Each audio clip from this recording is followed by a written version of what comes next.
ব্যান্ডের সিঙ্গার কোনোভাবেই আলাদা হয়ে গান করা উচিত না। কেন উচিত না? কারণ হচ্ছে একটা ব্যান্ডে কিন্তু 4-5 জন যারাই থাকুক সবার একটা এফোর্ট থাকে। যে গান করে সে হচ্ছে ফ্রন্ট লাইনার, আর ফ্রন্ট লাইনারকে কিন্তু সবাই বেশি চেনে, যার জন্য সিঙ্গারটা সবার আগে পপুলার হয়ে যায়। এখন খ্যাতি নেওয়াও একটা বিশাল ব্যাপার, যে কোনো কারোর জন্য খ্যাতিটা ভয়ানক একটা জিনিস।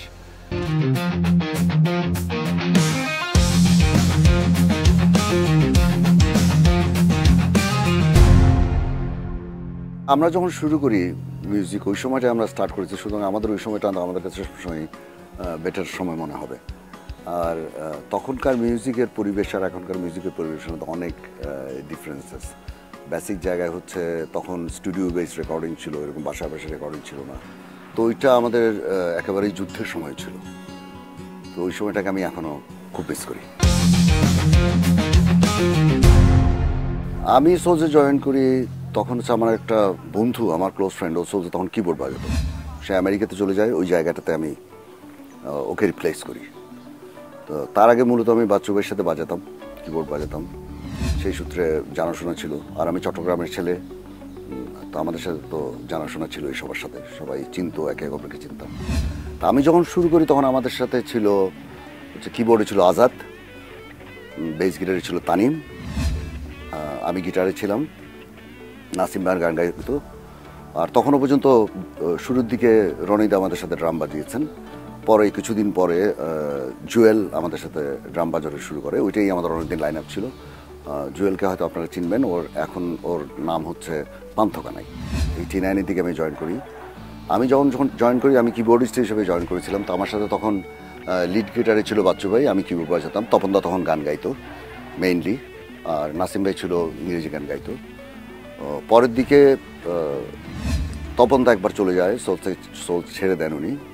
তখন বাচ্চু ভাই গান গাওয়া শুরু করলো। তো আমাদের প্রথম রেকর্ডিং ছিল হচ্ছে ঘুম ভাঙা শহরে। এই গানটা দিয়ে প্রথম আমি টেলিভিশনে আমার অ্যাপিয়ারেন্স হয়, সেটা দ্যাট ওয়াজ ইন 90। তারপরে আর্লি 90s, তারপরে তপনদাও চলে যায়, বাচ্চু ভাইও চলে যায়। তখন সিঙ্গার হিসেবে ছিল খালি শুধুমাত্র নাসিম আলী খান। তো তখন উনি তো মূলত ইংরেজি গান গাইতো। তখন আমরা সবাই মিলে, আমি টুকটাক গান করতাম, তো সবাই মিলে ডিসিশন নিল যে আপনি এটা ট্রাই করেন। তো ট্রাই করলো। আমরা যে দেখলাম মানে তপনদার বাচ্চু ভাইকে রিপ্লেস করা তো এত সোজা সবটা ব্যাপার না। তখন তপনদা বাংলাদেশে তপনদার জনপ্রিয়তা একেবারে অন্য লেভেলের ছিল।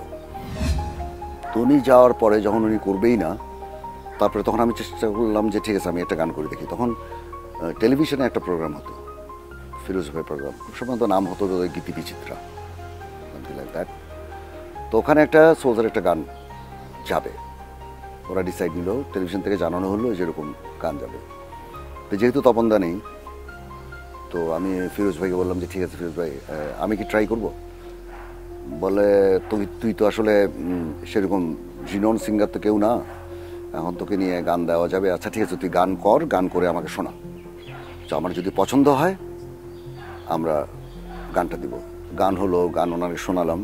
শোনার পর উনি বললো যে না, গান ভালো লাগছে আমার, আমি এটা শ্যুট করবো। তারপরে গান শ্যুট হলো। গানের টাইটেলটা হচ্ছে কেন এই নিঃসঙ্গতা। ওটা শ্যুট হলো, ওটা ব্রডকাস্ট হলো। ওটা ব্রডকাস্ট হওয়ার পরে এটা মানুষ শুনলো, ঝড়ে বক মরে, কবিরাজের বাহাদুরি, এই টাইপের করে আমিও সিঙ্গার হয়ে গেলাম। সোলস তখন চিটগংয়েই থাকতো, মেইন বেস চিটগংয়ের থেকে, অপারেশন চিটগং থেকেই হতো। প্র্যাকটিস এবং এভরিথিং চিটগংয়েই হতো। আমরা প্র্যাকটিসের জন্য ঢাকা থেকে চিটগং যেতাম। তখন আমরা ঢাকায় থাকা শুরু করলাম, যেহেতু আমি প্রফেশনালি মিউজিক স্টার্ট করেছি। বাংলাদেশের যে প্রেক্ষাপট সেটা হচ্ছে ঢাকায় না থাকলে প্রফেশনাল মিউজিক করা ডিফিকাল্ট, কারণ চিটগংয়ে তো সেই মাপের কাজ হয় না। তো আমরা চিটগং গিয়ে প্র্যাকটিস করতাম। চিটগংয়ে স্পেসিফিক সোলসের প্র্যাকটিস রুম ছিল না, আমরা বিভিন্ন জায়গায় করতাম আর কি। যখন যেখানে সুযোগ হতো সেখানেই করতাম, এইভাবেই করতাম। আর কিছু না হলে বাসায় বলে বেসিক গান টানগুলো তুলে নিতাম, এভাবেই হতো আর কি। লিরিক্স নির্বাচনের ক্ষেত্রে আসলে কোনো প্রসেসের ইস্যু না। আমাদের শহীদ মোহাম্মদ জঙ্গি ছিলেন, ওনাদের একটা সৈকতচারী, সুরেলা, একটা নগি ভাই, ওদের সবার মধ্যে একটা বিশাল একটা সার্কেল ছিল। তো ওভাবেই গান লিখতো, গান আসতো। এটা কোনো স্পেসিফিক কোনো নিয়ম ছিল না যে অমুক গান বা একটা প্রসেসের মধ্যে দিয়ে গান নির্বাচন, এটা ডাজন্ট ম্যাটার। এটা যখনই হতো যার গান ভালো লাগতো সেভাবে গান হয়েছে। কারণ সোলসে যারা বাজিয়েছে বা গাইছে এখন পর্যন্ত খুব কম সংখ্যক মানুষ গান লিখেছে সোলসে, লিখেছে এটা গুটি কয়েক। মেইনলি গানগুলি হচ্ছে সোলসের বাইরের লোকদের। এখনকার মতো নন লিনিয়ার ডিজিটাল ফরম্যাটে রেকর্ডিং হতো না, তো স্পুলের মধ্যে রেকর্ডিং হতো। প্রথম 16 ট্র্যাক, তারপরে 8 ট্র্যাক ছিল, পরে 32 ট্র্যাক আসছে। কিন্তু আমি যখন কথা বলছি তখন প্রথম 8 ট্র্যাক, তারপরে 16 ট্র্যাক। তো ওই ট্র্যাকে কাজ করতে হলে মানে খুব প্র্যাকটিস করে না গেলে, খুব একটা মিনিমাম স্কিল না থাকলে স্টুডিওতে কাজ করা তো খুব ডিফিকাল্ট ছিল। এখন যেমন আমরা যে কোনো গান কপি পেস্ট করতে পারি, একটা একবার অন্তরা গিয়ে দুইটা অন্তর কোনো মতে গিয়ে মুখটাকে কপি করে লাগিয়ে দিয়ে টিউন করে অনেক কিছু, অনেক অপশান ছিল। তখন সেরকম কোনো অপশান ছিল না। মুখটা প্রথম মুখ গাইতে হতো, ইন্টারলিউডের ব্যাপারটা হচ্ছে ফার্স্ট ইন্টারলিউড বাজিয়ে সেকেন্ড ইন্টারলিউড বাজাতে হতো। তো তখন একটা মিনিমাম লেভেলের প্লেয়িং না থাকলে ওকে স্টুডিওতে যাওয়া ওর পক্ষে সম্ভব ছিল না। এবং শিফট ওয়াইজ রেকর্ডিং হতো, 3টে হাফ শিফট ছিল, 4 ঘন্টা করে। সকাল 10টা থেকে একটা 2টা, 2টা থেকে 6টা, 6টা থেকে রাত 10টা। কিন্তু সেটা তো আর হতো না, ওইভাবে টাইম মেনটেন তো হতো না। দেখা যেত 11টা, 11:30 হতো, সন্ধ্যা 7টায় ছাড়তো, রাত্রে 12টার সময় রেকর্ডিং হতো। তো 3 শিফটের মধ্যে নর্মালি রেকর্ডিং হতো ফুল শিফট আর হাফ শিফট, এইভাবেই রেকর্ডিং হতো। তো আমরা যখন ব্যান্ডের রেকর্ডিংগুলি করতাম আমরা সবসময় ফুল শিফটেই রেকর্ডিং করতাম। আমাদের রেকর্ডিং আমরা জেনারেলি 2টার পরে করতাম। তো হয় কি, তখন স্টুডিওর মধ্যে আমাদের রেকর্ডিং চলছে, অন্য ব্যান্ডের রেকর্ডিং চলছে, অন্য আর্টিস্টের রেকর্ডিং চলছে। একটা কালচার ছিল, সবাই মিলে সবার দেখা সাক্ষাৎ হওয়া একটা ব্যাপার ছিল, যেটা এখন একেবারেই নেই। যার ফলে আমরা প্রচুর আমাদের সিনিয়রদের সান্নিধ্য পেয়েছি, তাদের কাছে শিখতে পেরেছি, যে কোনো প্রবলেমের সাথে সাথে জিজ্ঞেস করতে পেরেছি যে এটা প্রবলেম হচ্ছে, রেকর্ডিং এই জায়গাটা এমন লাগছে, এটা ভালো লাগছে নাকি, এই সাজেশনগুলি পেতাম। আর এখনকার যেটা হচ্ছে, এখন তো সেই কালচার নেই আমাদের। আর তাছাড়া আমাদের সময় যেটা ছিল, আমরা জানতে চাইতাম যে কোথায় প্রবলেম আমাদের, এই গানটা কেন ভালো হচ্ছে না, বা এই জায়গাটা কেন এমন লাগছে। এখন তো ওইটার আর কিছুই তো নাই। এখন তো কেউ কারোর সাথে কোনো মিউজিক নিয়ে কথাও বলে না। যে গান করছে সে কখনো মিউজিশিয়ান দেখে নাই, যে লিরিক লিখলো সে কখনো সুরকার দেখে নাই। এমন কি হয় যে গীতিকারের সুরকারই নাই, গান আর অন্যজন রেকর্ডিং করছে, গিয়ে চলে যাচ্ছে। তো আসলে হিসাবটা অনেক ডিফারেন্ট। এখনকার মানুষ হয়তো এটার সাথে ইউজ টু, তো আমাদের খুব ডিফিকাল্ট হয় এখনও। আমরাও চেষ্টা করি, এখনও কিন্তু আমরা চেষ্টা করি যে লিরিসিস্ট আসবে, গান লিখবে আমাদের সামনে, আমরা সুর করব, তারপর সবাই মিলে বসবো, দেন উইল অ্যারেঞ্জ ইট, আমরা বাজায় দেখবো কেমন লাগতেছে। এইটা এখনও আমাদের মধ্যে আছে। এখনকার ব্যাপারে এখন তো অনেক কিছুই অন্যরকম। গান তো ডিপেন্ড করে আসলে কোন গানের কম্পোজিশন কেমন সেটার উপরে। অনেক সময় দেখা যায় অনেক ক্রিটিক্যাল গানও খুব তাড়াতাড়ি রেকর্ডিং হয়ে যেত। অনেক সময় দেখা যেত যে খুবই সহজ একটা গান বা খুবই সহজ একটা সার্টেন একটা পিস বা একটা সার্টেন এর ভয়েসের পার্ট, ওটাতে অনেক সময় লাগতো। ওটাকে আমরা বলতাম যে এটা লক খাইছে, মানে ওখানে আটকে গেছে। ওটা তখন আমরা ব্রেক দিয়ে আবার ওটা করতাম। এটা সব ক্ষেত্রে হয়, এটা ভিজুয়াল ক্ষেত্রে, শুটিংয়ের ক্ষেত্রে, সব জায়গায় হয়। তো নর্মালি তখন জায়গাতে ড্রামস মিলে আমরা আসলে এক শিফটে একটা গান হয়তো হার্ডলি কমপ্লিট হতো আর কি। আমি প্রথম সোলসের মিউজিক করি আর কি। তখন বাচ্চু ভাই আমাদের সাথে নাই। তখন আমাকেই বলা হলো যে তুমি পারবা কিনা। তো আমি বললাম যে দেখি চেষ্টা করে ওইভাবেই কাজটা করা আর কি। ওই অ্যালবামটা যখন আমরা রেকর্ডিং করি তখন তপন দা আমাদের সাথে নেই।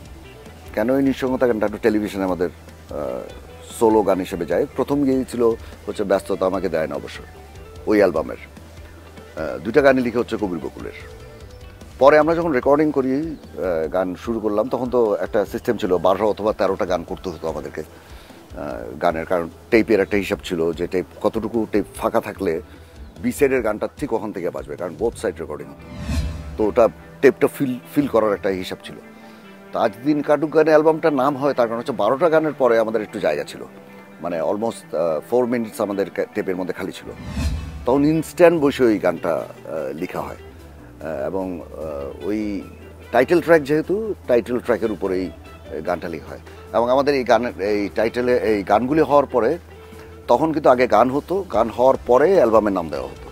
তো গান হওয়ার পরে, সব কিছু হওয়ার পরে আমরা যখন 12টা গান শেষ করি তখনই এটা নামকরণ করা হলো আজ দিন কাটুক গানে। এবং আজ দিন কাটুক গানে এই নামটা দিয়েছিল হচ্ছে অরিন্দমের শিশিরদা, উনি আমাদের এই নামটা দিয়েছিলেন, এই গানের নাম হবে তোমাদের এটা।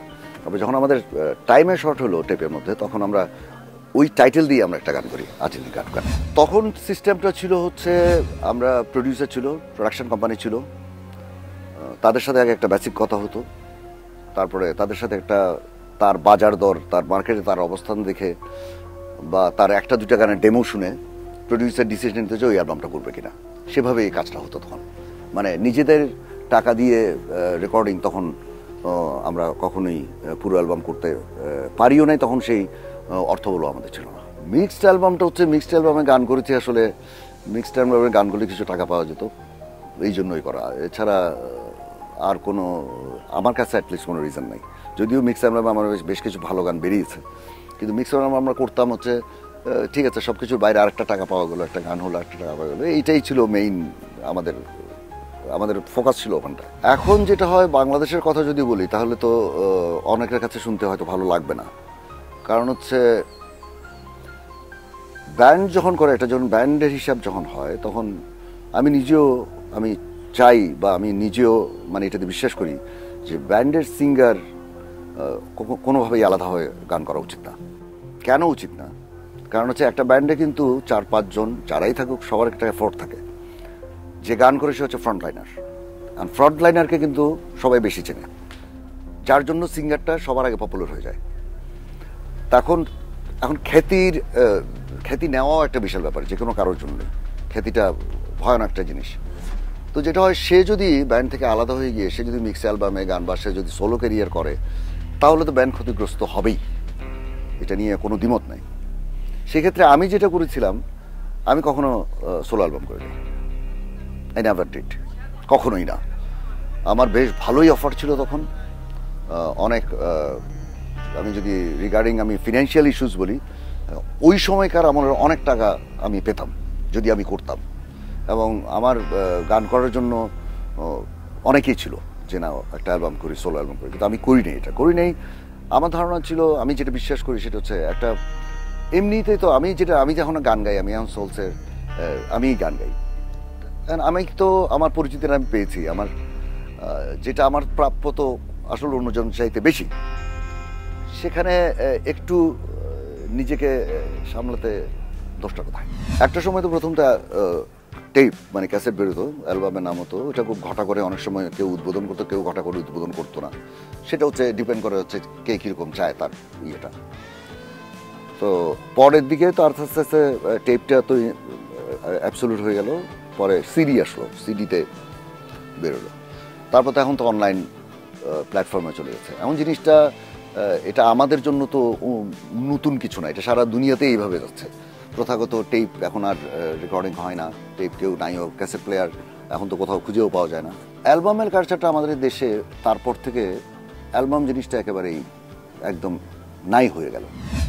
তখন বিভিন্ন দিক থেকে এদিক ওই দিক থেকে একটা কোনো মতে একটা জোড়াতালি দিয়ে একটা কিছু করার চেষ্টা হলো। এখন হচ্ছে পুরো দেশটার মধ্যে, আমাদের ইন্ডাস্ট্রিটার মধ্যে প্রডিউসারকে, সিঙ্গারকে, এটা ডিফারেন্সটা এখন আমি নিজেই কম বুঝি। কারণ দেখি প্রডিউসারই গান গায়, সে গান গায়, সে নিজেই প্রডিউসার, নিজেই সিঙ্গার। তো যে সিঙ্গার প্রডিউসার, তোর আরেকজনের গান দরকার কি? টাকা খরচ করার দরকার, নিজেই গাইলো, নিজেই করলো, ও আমার গান নিবে কেন? আর যারা কয়েকটা আছে যারা এই ধরনের প্রডিউসার, তাদের আবার অনেক ধরনের রিকোয়ারমেন্ট থাকে, গানটা এরকম হইতে হবে, গানটা ওরকম হতে হবে। তো আমাদের কারণ হচ্ছে যেই গান বাজনা করি, আমি গান করব, আমি গান করার পরে দর্শক সেটা শুনবে। প্রডিউসারের কথা শুনে গান বাজনা করার চাইতে না করা ভালো না? কারণ যে বলছে গানটা করার জন্য, সে গানের কি বুঝে? সে তো আমাদের তৈরি করা ইন্ডাস্ট্রির উপরে এসে এখন বসে খাইতেছে। তারা যখন আমাদেরকে রিকোয়ারমেন্ট দেয় যে মোমো, তাই তখন আর কাজ করতে হবে। সেটা আমার ব্যাপারে বলছি না, আমাকে এই ধরনের কথা বলতে হলে তো একটু বুঝে শুনে বলতে হবে যে কারণ। কিন্তু বেশিরভাগ ক্ষেত্রে এটাই হচ্ছে। এখন একটা সিঙ্গার, নতুন একটা ছেলে, সে গান করলো, সে একটা প্রডিউসারের কাছে গেল গানটা নিয়ে, আর সে প্রডিউসার তারাই বুঝায় গান করতে। তো যে প্রডিউসার নিজে গান করে, ওই প্রোডাকশনটাই বেটার। এখন কারণ বুঝাইয়া যদি গান ওকে দিয়ে করানো যেত, তাহলে নিজেই তো করে ফেলতে পারে। এটা একটা শিল্প, এটা এই যারা গান করবে তাদের, সে তো তার মতো করে করবে। এখন যখন গান করতে যায় ওর মতো গান, এর গানের রেফারেন্স দেয়, ভাই একটা গান যখন দাঁড়ায় তখন সেটাই স্ট্যান্ডার্ড হয়ে যায়। তখন নতুন যে গান করতে যাবে সে নতুন মিউজিক নিয়ে গেল, তাকে তো সেই সুযোগটা দিতে হবে। তাকে যদি বলে যে না ওই গানটার মতো হবে, ওইটা গানটার মতো হবে, ওই গানটা দাঁড়াইছে বলে ওই গানটার মতো হবে, তো ওর গানটা তো দাঁড়াতে পারে একদিন। তো এগুলো নিয়ে খুব ধোঁয়াশার মধ্যে আমাদের ইন্ডাস্ট্রিটা এখন আছে। তো এখন তো আমাদের উপায় কি? আমাদের কোনো উপায় নেই। যে যারা ইউটিউব চ্যানেলে আমরা গান আপলোড করি এর দূর মধ্যে চলে যায়। এখন একটু সব ডিজিটালি কপিরাইটের ইস্যু সব কিছু একটু স্ট্রং হচ্ছে। এগুলি হলে তখন স্পটিফাই এই জায়গায় আমরা গানগুলি আমরা দিতে পারবো, পাইরেসি বন্ধ হবে, গানের যথেচ্ছা মানে যে যার মতো করে আমার একটা গান ইউজ করে ফেলে সেটা বন্ধ হয়ে যাচ্ছে।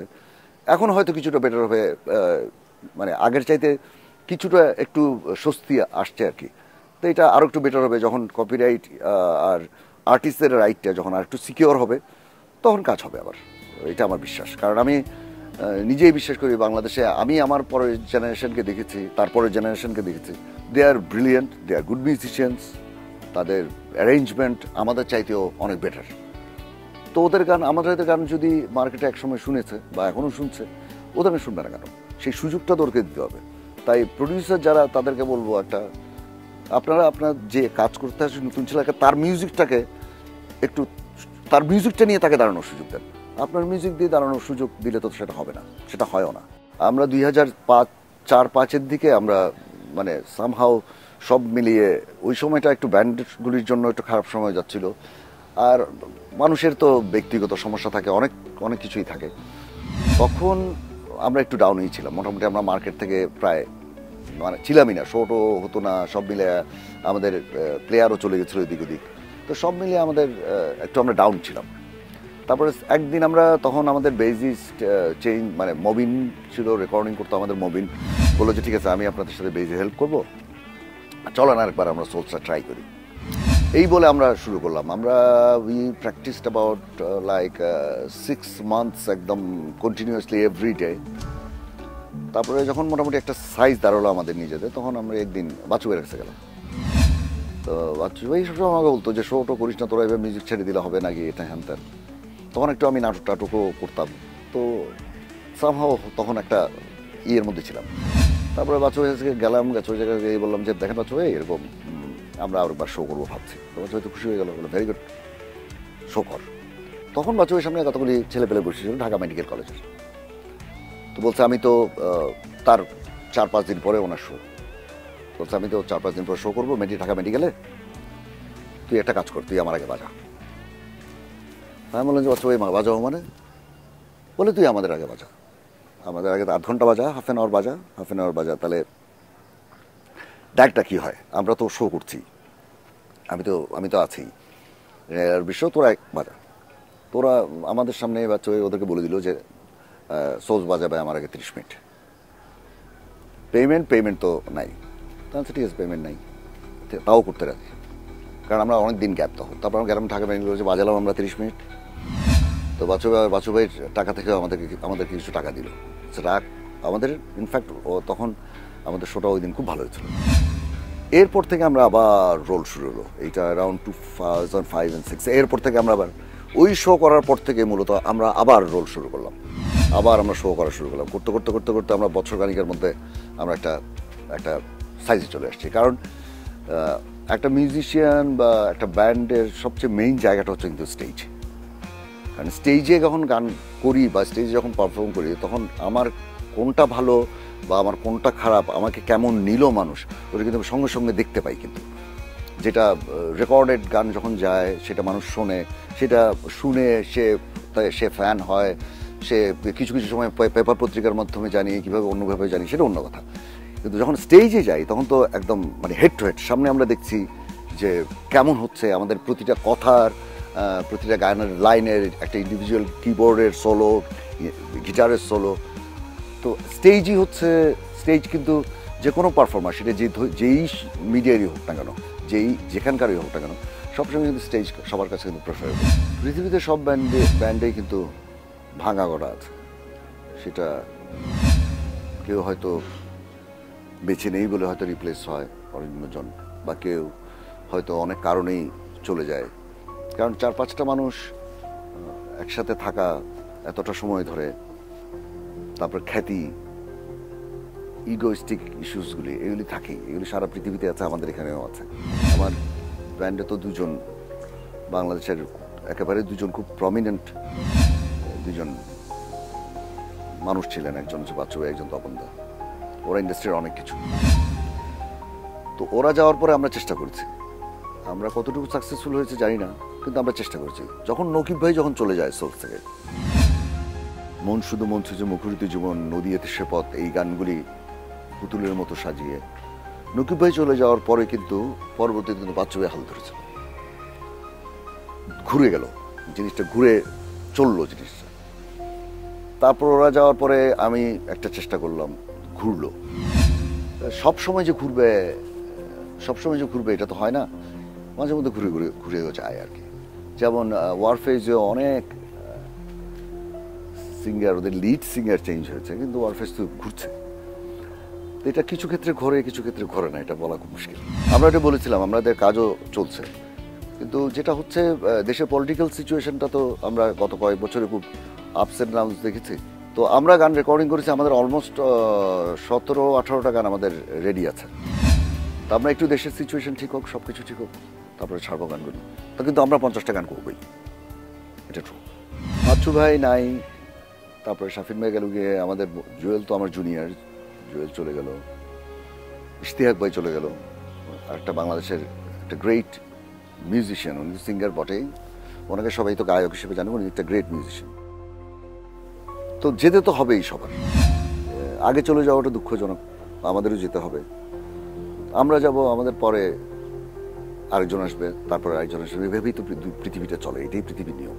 যারা গেছেন তাদের জন্য খারাপ তো লাগেই, মানে স্পেশালি আমার ব্যাপারটা অনেক খারাপ লাগে। সেটা হচ্ছে আমি কারো কাছ থেকে যে জিজ্ঞেস করতে যাব যে আমার এটা একটু শুনে দেখেন, এই জিনিসটা থেকে আস্তে আস্তে এই মানুষগুলি কমে যাচ্ছে আর কি। এটা খুব দুঃখজনক, আমার জন্য সাংঘাতিক, কিন্তু বাস্তবতা মানতেই হবে। ভালো থাকবেন সবাই, আমাদের জন্য দোয়া করবেন, আমরা যেন সুস্থ থাকি, আমরা যেন আর কিছুদিন আমরা এই মিউজিকটা নিয়ে থাকতে পারি। সোলসের পক্ষ থেকে, আমি পার্থর পক্ষ থেকে সবাইকে ধন্যবাদ।